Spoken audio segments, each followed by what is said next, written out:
महाराष्ट्र नवनिर्माण सेनेचे अध्यक्ष राज ठाकरे,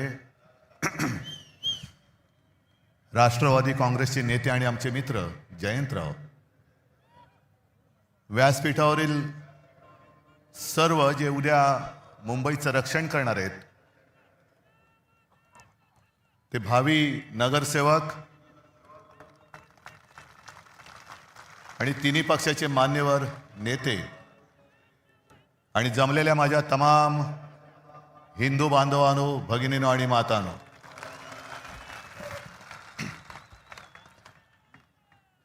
आता या पहिल्या वाक्यापासूनच उद्या चर्चा सुरू होईल की राज मराठी बांधवांनो, भगिनींनो आणि मातांनो म्हणाले आणि उद्धव ठाकरे हिंदू बांधवांनो, भगिनींनो, मातांनो म्हणाले. अहो, हेच तर आमचं म्हणणं आहे. कारण मुंबई महानगरपालिकेची निवडणूक सुरुवात कोणी केली, महापौर कोण होणार, त्यांनी सुरुवात केली आणि आम्ही म्हणतो मराठी महापौर होणार, ते म्हणतात हिंदू महापौर होणार. मग देवेंद्र फडणवीस हिंदू आहेत की नाही हा पहिला माझा त्यांना प्रश्न आहे. जरा तपासून बघा, काय तपासायचं असेल तर. नाही म्हणजे डोकं वगैरे काय बर्थ सर्टिफिकेट वगैरे असं मी म्हणतोय. आम्ही अस्सल मराठी बोलणारे देशभक्त हिंदू आहोत आणि राजने आज अप्रतिम मांडणी केली. राज, तू जे सांगितलं की पोट भरून जेवण तुम्हाला देणार आहे, आता एवढं पोट भरल्यानंतर किंवा पोट तिडकीने त्यांनी सांगितल्यानंतर पोटाला तड लागून उपयोग नाही, डोक्यात तिडीक गेली पाहिजे. आणि ती जर जाणार नसेल तर मग छत्रपती शिवाजी महाराज की जय बोलण्याचा आपल्याला अधिकार नाही, जय भवानी जय शिवाजी बोलण्याचा आपल्याला अधिकार नाही. आणि आजच्या सभेचं हे वैशिष्ट्य आहे. जसं आपल्या सगळ्यांच्या मनात आजपर्यंतचा शिवसेनेचा इतिहास माहिती आहे, तसंच मला ती पहिली सभा मलाही आठवते. मी इथे खालीच माच्या मांडीवरती बसून ती सभा बघितली होती. समोर आजोबा होते, बाळासाहेब होते, श्रीकांतजी होते. काय बोलणं ऐकायला येत होतं, पण कशासाठी नेमकं काय चाललंय, मराठी माणसावरती अन्याय होतं म्हणजे नेमकं काय होतंय हे कळण्याचं वय नव्हतं. आणि आज या सगळ्या गोष्टीची जाणीव होते. काय योगायोग आहे की त्यावेळेला मी इथे समोर बसलो होतो, आज आमच्या खांद्यावरती धुरा आलेली आहे. आज सगळ्यांना कळलं असेल की ठाकरे बंधू एकत्र का आले.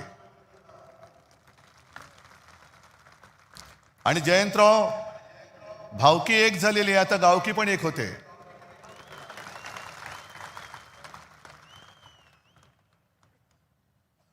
अनेक जण आतापर्यंत प्रश्न विचारत होते की ठाकरेंच्या अस्तित्वाची लढाई आहे का. अरे, ठाकरेंचं अस्तित्व ठरवणार अजून जन्माला नाही आलं. हे बघा समोर बसले, ते खरं ठाकरेंचं अस्तित्व आहे.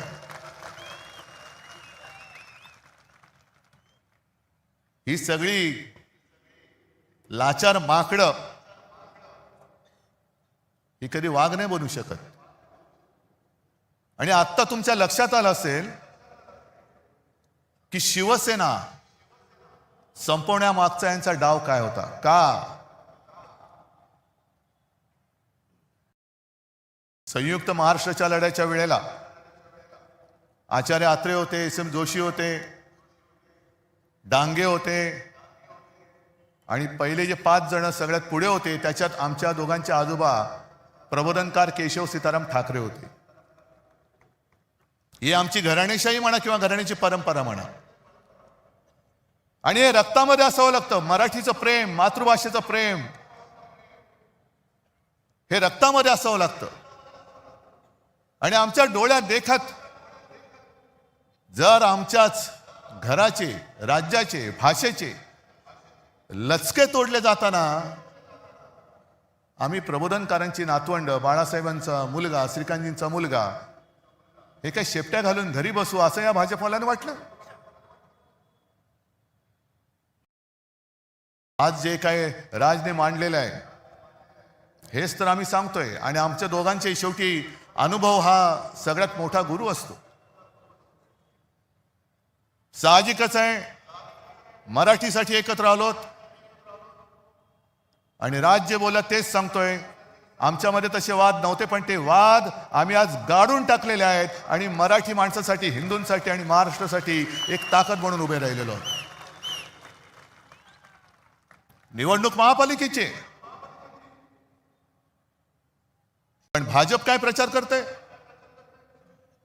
दर निवडणूक आल्यानंतर यांचा पूर्वी एक विकृत डान्स होता, त्याला रोंबा सोंबा म्हणायचे. अश्लील सगळं चाळे सुरू व्हायचे आणि मग त्याला लोकांनीच हडतूड केल्यावरती तो बंद झाला. तशी प्रत्येक निवडणूक आल्यानंतर हे भाजपडे रोंबा सोंबा खेळायला लागतात. हिंदू मुस्लिम, मराठी अमराठी, महापौर कोण होणार.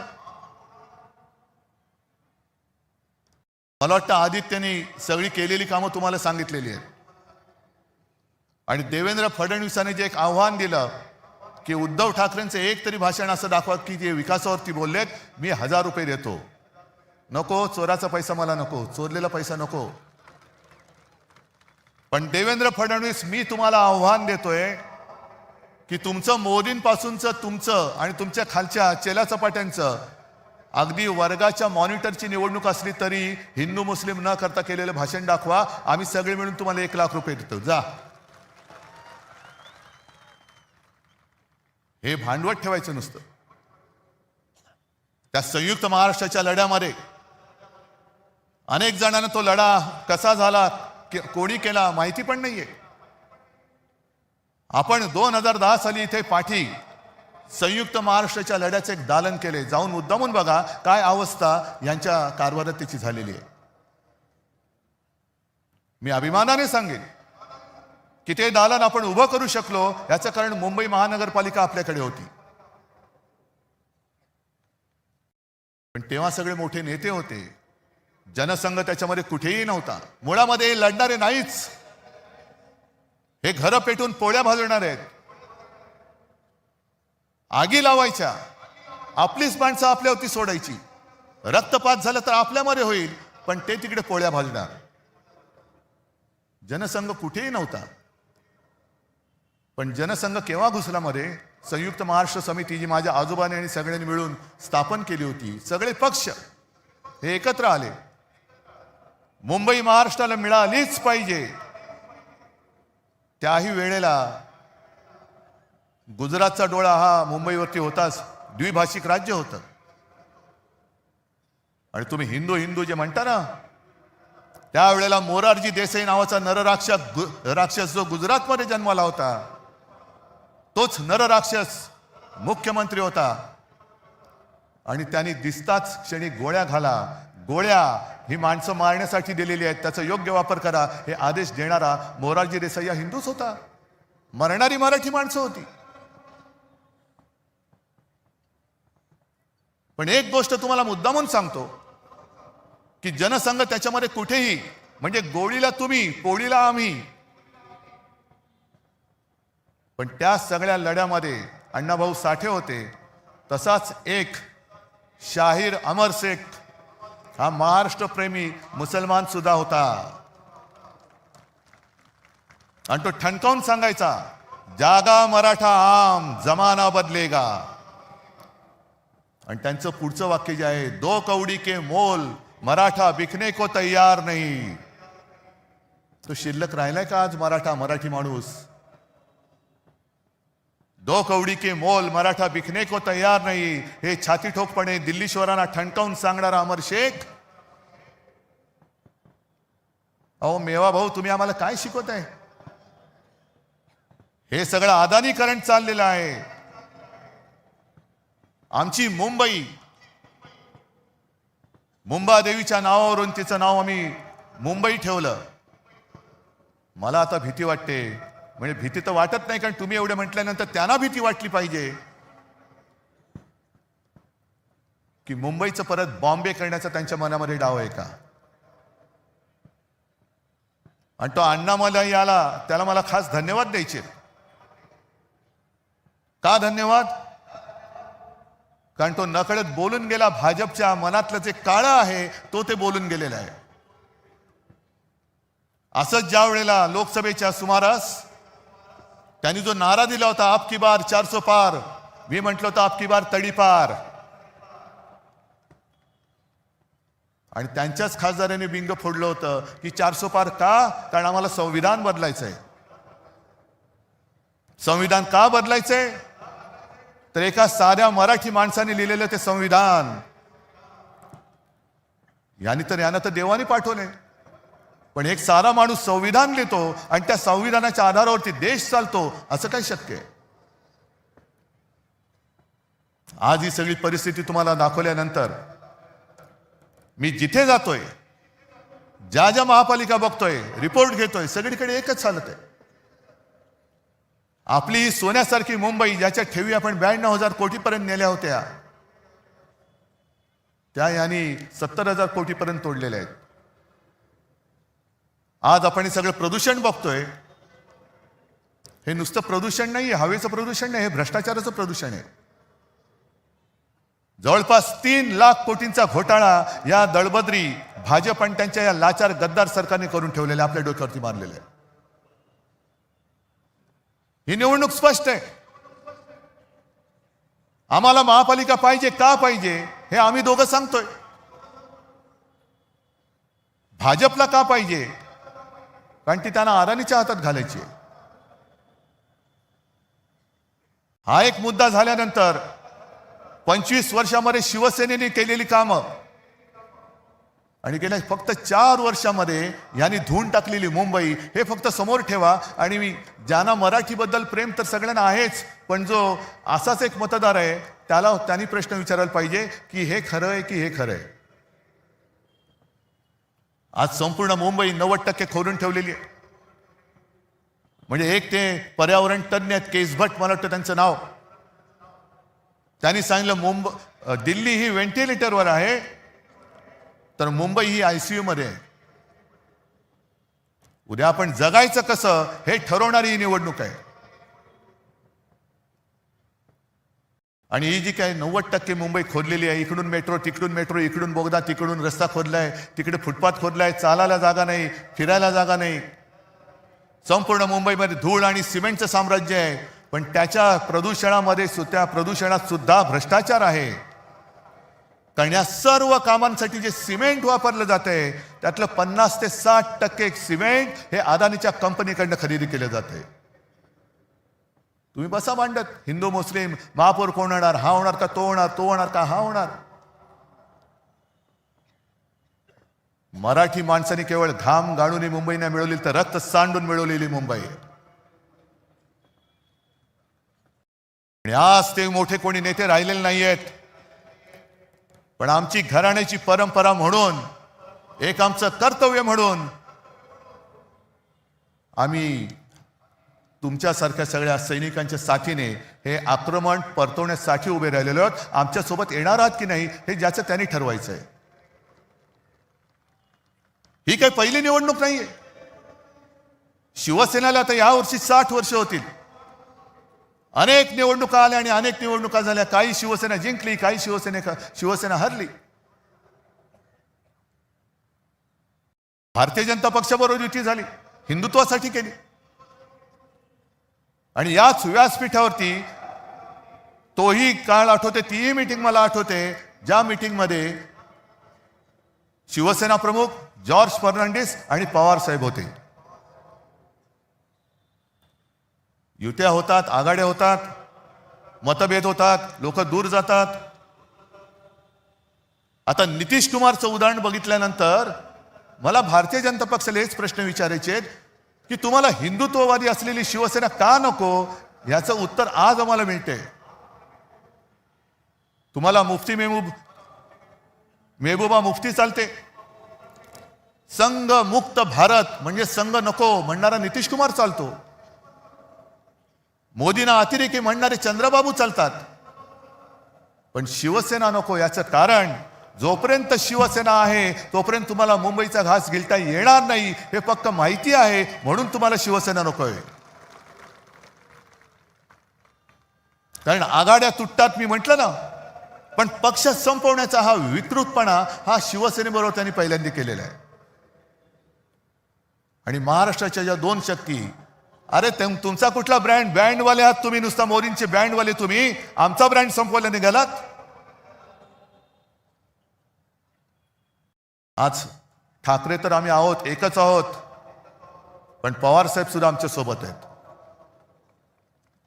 ज्या पवार साहेबांनी देशामध्ये सुद्धा एक मोठं काम केलेलं आहे, म्हणून ही दोन नावं पुसून टाकायची. हे एकदा संपले का मराठी माणूस उभाच राहू शकत नाही.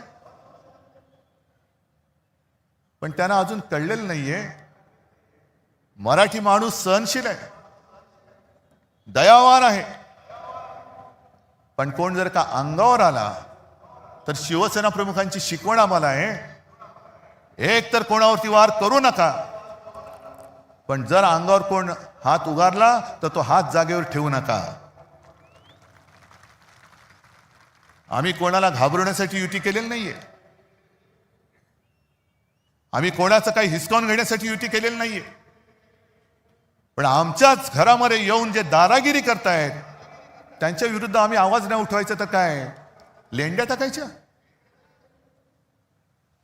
आणि मला एक मराठी माणूस असा दाखवा की जो परराज्यात जाऊन ह्यांचे जे पोपटलाल आहेत त्यांच्यासारखा दादागिरी करतोय. एक माणूस दाखवा, उभा चिरून टाकतील त्याला. पण मराठी माणसाला जो एक काही दुहीचा शाप आहे हे शिवतीर्थ आहे. आज आपण शपथ घेतली पाहिजे की त्या दुहीच्या शापाला सुद्धा आपण कायमचं गाडून टाकू. शिवरायाच्या साक्षीने शपथ घेतली पाहिजे. नाहीतर औरंगजेबाचं ते वाक्य शिवसेना प्रमुखांनी सांगितलेलं ना की या पहाडी मुलखात पराक्रम मुळामध्ये शिकवावंच लागत नाही. हे मराठे या पहाडी मुलखात तमाम दुनियेला भारी आहेत, यांना पराक्रम शिकवावं लागत नाही. पण दुहीचं बीज इकडे खडकावर जरी भिरकावलं तरी एवढं रुजतं फोफावतं की पाहता पाहता तमाम दौलत तबाह करून टाकतं. हा दुहीचा शाप गाडून टाकायचा आहे. आणि भारतीय जनता पक्ष, मला कालच्या मुलाखतीत प्रश्न विचारला, तुम्ही वडिलांकडनं काय शिकलात? म्हटलं मी वडिलांकडनं त्याने जे त्यांच्या वडिलांनी शिकवलेलं तेच मी शिकलोय. म्हणजे काय? म्हटलं ढोंगावरती लाथ मार. मी ढोंगावरती लाथ मारतोय, भाजपच्या ढोंगावरती लाथ मारतोय. शब्द नीट ऐका, ढोंगावरती. कारण भाजपचं हे ढोंग आहे, भाजपचं हिंदुत्व हे ढोंग आहे, भाजपचं देशप्रेम हे ढोंग आहे. त्या काश्मीरमध्ये पहलगाममध्ये हल्ला झाल्यानंतर अनेक माता भगिनींचा सिंदूर पुसला गेला. त्या सिंदूरची यात्रा. बरं हल्ला कोणी केला? पाकिस्तान. मग ऑपरेशन सिंदूर. आणि थोडे दिवस गेल्यानंतर जो पाकिस्तान आपल्या देशामध्ये अतिरेकी घुसवतोय त्या पाकिस्तान बरोबर निर्लज्जपणे क्रिकेट खेळायला या शहांचे चिरंजीव पुढे. हे यांचं देशप्रेम. राज तू जे सांगितलं अकोटमध्ये MIM बरोबर युती, अंबरनाथमध्ये, म्हणजे तिकडे तर कमाल झाली. उद्धव ठाकरेंनी जर काँग्रेस बरोबर आघाडी केली तर उद्धव ठाकरेंनी हिंदुत्व सोडलं. मग देवेंद्र फडणवीस अंबरनाथमध्ये तुमचं काय असं होतं की जे तुम्ही सोडू शकलात? काय सोडलं तुम्ही? बरं मोदींच्या घरी लहान असताना ईदच्या दिवशी आजूबाजूच्या मुस्लिम कुटुंबियांकडनं जेवण यायचं, चांगली गोष्ट आहे. सौगाते मोदी तुम्ही वाटणार, पण आम्ही जरा कुठे काय खुट केलं, आम्ही जर अमरशेखची आठवण काढली तर आम्ही हिंदुत्व सोडलं. काँग्रेस बरोबर हात मिळवला, आम्ही हिंदुत्व सोडलं. म्हणजे भाजप काय करतंय ते अमर प्रेम, आणि आम्ही केलं तर लव जिहाद. हे ढोंग आहे. आणि काल मी संभाजीनगरला गेलो होतो. मला हिंदू मुस्लिम किंवा या जातीपातीच्या राजकारणात ही निवडणूक न्यायची नाहीये. माझं आज सुद्धा देवेंद्र फडणवीसांना दुसरं एक आव्हान आहे की तुम्ही आज माझ्या व्यासपीठावरती या, आपण दोघं मिळून, माझी पण गरज नाही पाहिजे आदित्यला सांगतो, मुद्द्याचं बोला.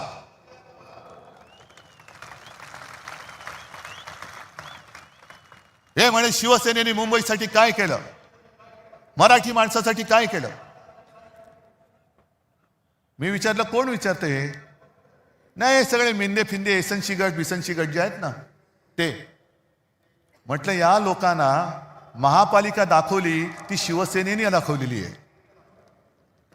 विधानसभेमध्ये पोचले, मंत्री झाले, या गद्दाराला मंत्री करण्याचं पाप हे मी केलं. हे अभिमानाने नाही, शर्मेने सांगावं लागते मला.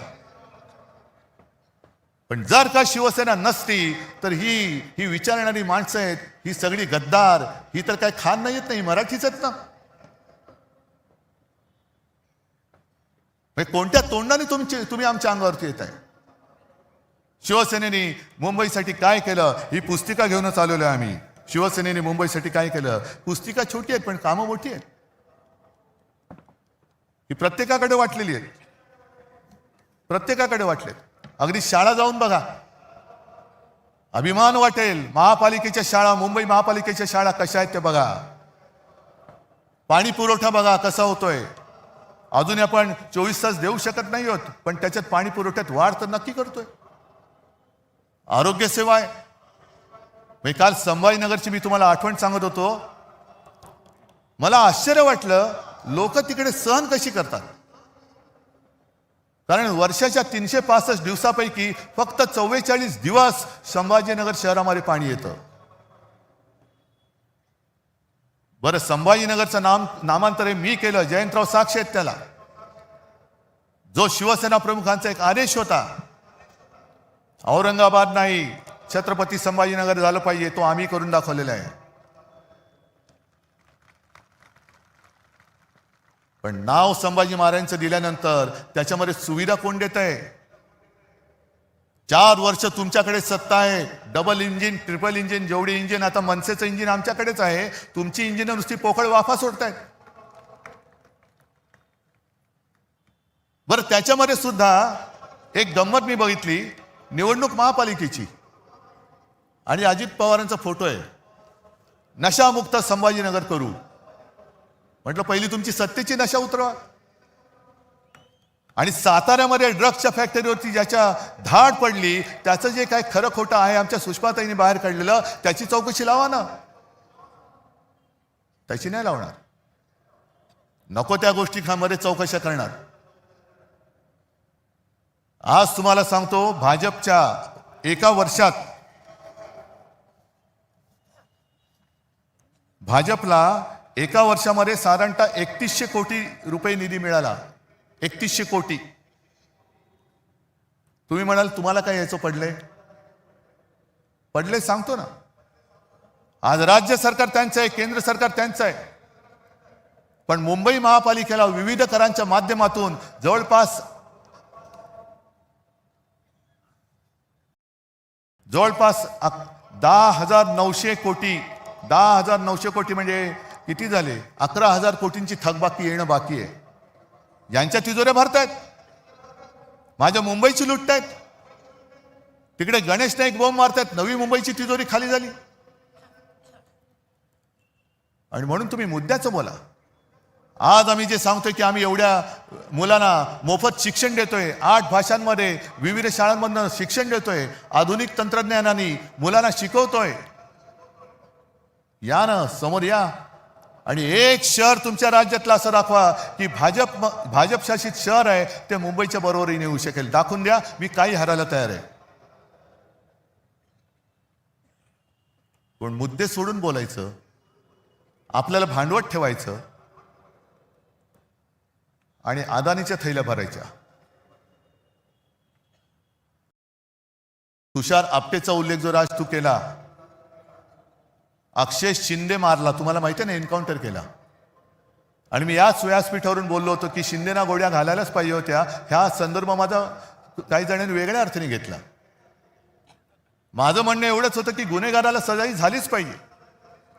पण ज्या पद्धतीने अक्षय शिंदेचा एन्काउंटर झाला हा संशयास्पद आता तुम्हाला वाटतोय की नाही वाटत? कारण जर का अक्षय शिंदे जिवंत असता आणि त्यांनी कदाचित या सहआरोपी असलेल्या तुषार आपटेबद्दल माहिती दिली असती तर कोण फासावर गेला असता? पण हे पुरावे मारून टाकायचे. आणि तुषार आपटेनी तिथे बदलापूरमध्ये पक्षाचं काम चांगलं केलं म्हणून या विकृताला त्यांनी स्वीकृत नगरसेवक केला. ही सगळी बजबजपुरी झालेली आहे. आम्हाला तो भाजप एक काही काळ थोडासा आपला वाटत होता जो राष्ट्र प्रथम म्हणत होता. आता ज्या पद्धतीने सगळे गुंड पुंड त्याच्यामध्ये जात आहेत. नाशिकमध्ये आमच्या सोबत होता तेव्हा हा सलीम कुत्ताचा मित्र, पण सलीम कुत्ताचा मित्र भाजपात गेल्यानंतर त्याचं श्वान झालं. इकडे प्रफुल्ल पटेलला त्यांनी घेतलं, इक्बाल मिर्चीचा साथीदार. नवाब मलिक आमच्या सोबत होते तर दाऊदचा साथीदार. आणि अजित पवारांबद्दल माझं स्पष्ट म्हणणं आहे देवेंद्र फडणवीसांना की 70,000 कोटीचे घोटाळ्याचे आरोप तुम्ही आणि मोदीजींनी त्यांच्यावरती केले. ढीगभर पुरावे तुम्ही नेऊन दिले.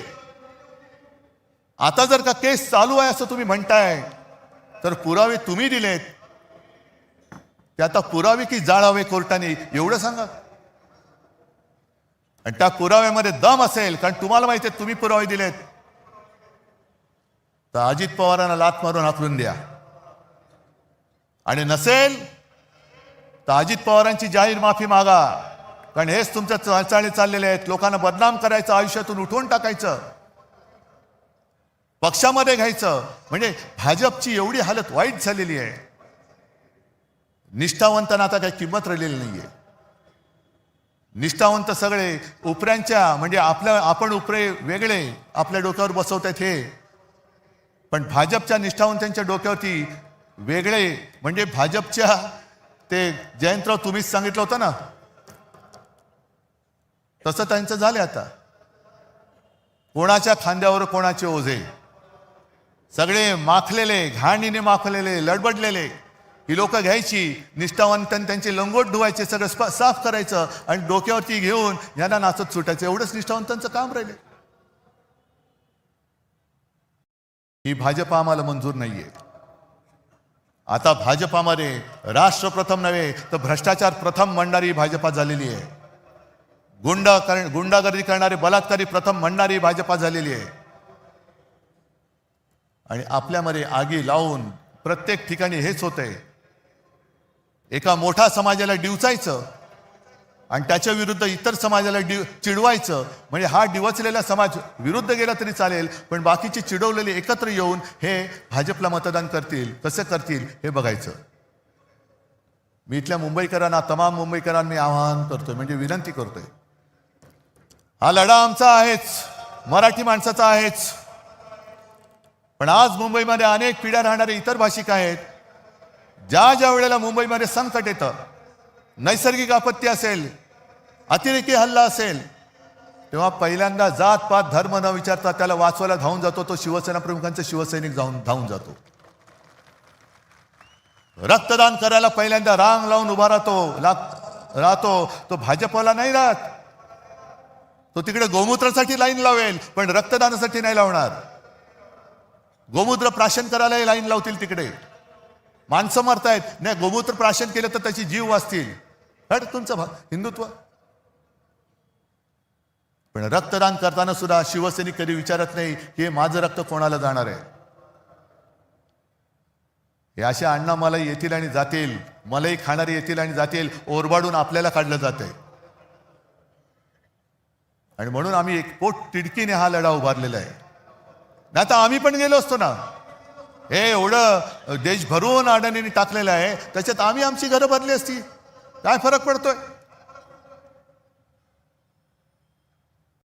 पण तसं जर का आम्ही झालो तर राज, तू जे बोललास की आज शिवसेना प्रमुख, आमचे आजोबा हे वर्ण आमच्याकडे बघत असतील, त्यांनी त्यांच्या डोक्यात किंवा त्यांच्या मनात आमच्याबद्दल काय झालं असतं, अरे ही आमची पिढी, आम्ही काय होतो, आम्ही काय लढा उभा केला, कशा त्या खचलेल्या मराठी माणसाच्या मनगटामध्ये आम्ही हिंमत आणि आत्मविश्वास भरला, आणि ही माझी शेलपट मुलं आणि नातवंड नाही.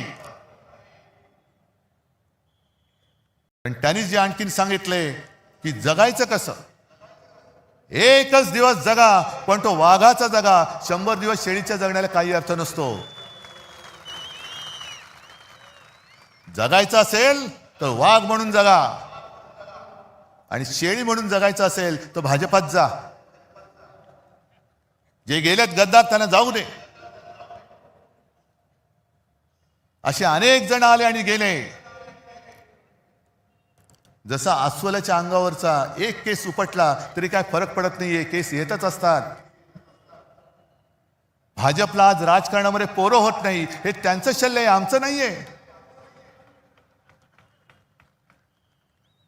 म्हणून मोहन भागवत सांगतायत की अपत्य वाढवा, अपत्य वाढवा, अपत्य वाढवा. अरे होत नाहीत, आम्ही काय करू शकतो, आम्हाला होत आहेत,